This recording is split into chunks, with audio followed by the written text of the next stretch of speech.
मियां मोहम्मद नवाज शरीफ साहब के वो 9 साल जो प्राइम मिनिस्टर रहे हैं, अगर पाकिस्तान की तारीख से निकाल दें तो इस पाकिस्तान में खंडर ही खंडर नजर आएंगे। कोई तरक्की नहीं नजर आएगी, कोई खुशहाली नहीं नजर आएगी, कोई आपको चीज यहाँ नहीं नजर आएगी। जितने अस्पताल बने, जितने आप तशरीफ रखेंगे, हॉस्पिटल्स बने, आप तशरीफ रखेंगे, ये तो कोई तरीका नहीं है। He has the floor. Sir आप तशरीफ रखेंगे। किस किस चीज का नाम लें? तकारीर हुई, उसमें बहुत पॉलिटिकल बातें की गई, मगर मैंने किसी चीज का जवाब नहीं दिया। सिर्फ एक चीज का जवाब देना चाहता हूँ, सिर्फ एक। बार बार हमारी लीडरशिप के खानदान पे बात की जाती रही। ये कहता एक भाई ने नहीं यहाँ से बात की, कईयों ने कहा, कोई कहता है 30 साल हुकूमत की, कोई कहता है 35 साल की, कोई कुछ।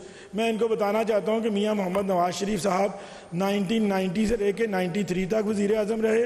फिर उनको इसलिए वज़ीर आज़म से हटा दिया गया क्योंकि वो पाकिस्तान को एशियन टाइगर बना रहे थे, वो पाकिस्तान में मोटरवेज़ का जाल बिछा रहे थे।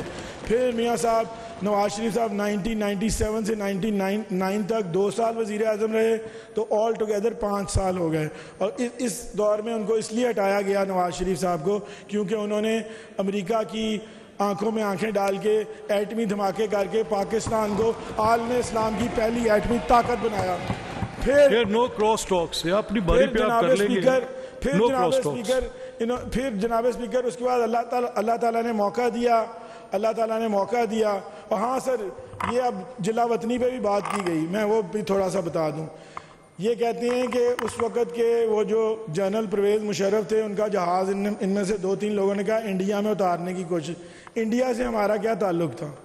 जनरल परवेज़ मुशर्रफ जो थे, उनको आइनी तौर पे मियां मोहम्मद नवाज शरीफ साहब ने चीफ ऑफ आर्मी स्टाफ से हटाया था, मगर उनका जहाज़ जो है वो कराची में ही लैंड हुआ था और उसके बाद फिर वो मार्च में आया। और उसके बदले में हमारी लीडरशिप को 10 साल तक जिलावतनी बर्दाश्त करनी पड़ी, सख्तियाँ बर्दाश्त करनी पड़ी, कैद व बंद की सोबतें बर्दाश्त करना पड़ी, और वो उन्होंने की। जिस तरह काल कोठड़ी में मियां नवाज शरीफ साहब को और शहबाज शरीफ साहब को रखा गया, इनकी किसी लीडरशिप को उस तरह नहीं रखा गया। 3 महीने तक जिन्होंने सूरज नहीं देखा। मैं ये कहूँगा, और आखिरी बात मैं ख़त्म कर लूँ फिर प्लीज़। आखिरी चीज़ ये कि फिर अल्लाह ताला ने मौका दिया 2013 से 2017 में, तो मियां मोहम्मद नवाज शरीफ साहब CPAC का मंसूबा लेके आए, फिर मोटरवेज़ के जाल बिछाए, पाकिस्तान को तरक्की की राहों पर गामजन कर रहे थे, और फिर साजिश करके उनको हटा दिया गया। और उसके बाद जो अगली कहानी है उस पर मैं बात नहीं करूँगा ताकि किसी की दिल आज़ारी ना हो। हम अपना बताएंगे। मेरा इनको चैलेंज है, ये सारे बैठे हैं, चैलेंज सर इनको ओपन।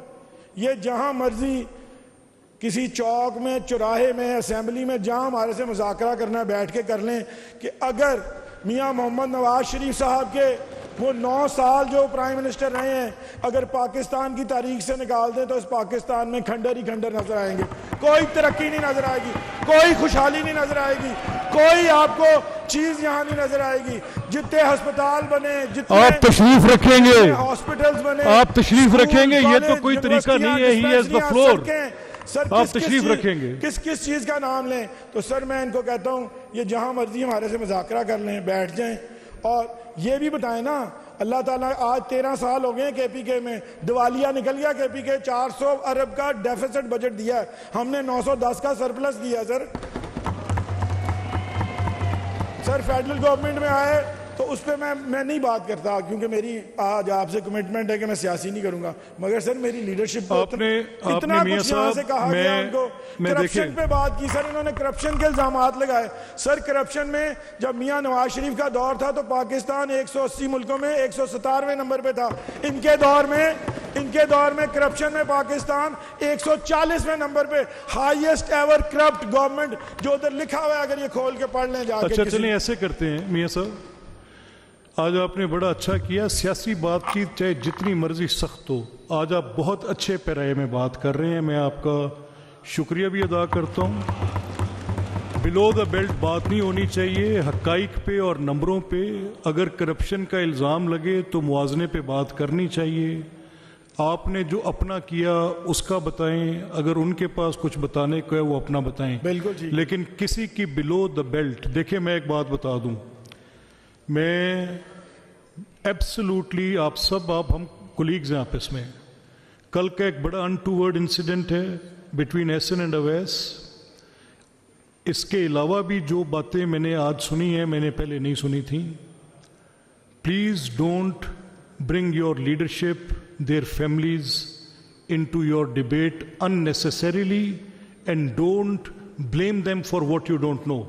मेरी आपसे दरख्वास्त है कि बहुत इज़्ज़त की जगह हैं ये जो लीडरशिप्स हैं, मे दैट बी मियाँ नवाज शरीफ साहब, पूरी कौम उनकी तरफ देखती है, may that B Asif Zardari साहब, may that B Imran Khan साहब, मे दैट बी मौलाना फजलुर रहमान। मेरी आपसे दरख्वास्त है आप अपने लीडरशिप के अच्छे कामों का जिक्र करें, हर्जा सराई ना करें, मेरी दरख्वास्त है। मैंने आज तंग आके लफ्ज़ हर्जा सराई कहा है, वो मैंने उस दिन की बातें सुनने के बाद कहा है। ये तय हो चुका है business advisory and etiquettes committee में, कोई किसी के ऊपर गलत नारे नहीं लगाएगा। आपकी कमेटी ने तय किया था कि अगर कोई ऐसा करेगा तो उसको कमेटी को इख्तियार होगा। मैंने अपना इख्तियार है स्पीकर वो छोड़ा हुआ है, रिलिंक्विश किया हुआ है कि कमेटी फैसला करेगी। मेरी आपसे दरख्वास्त है कि एक दूसरों की इज्जतों का एहतराम करें।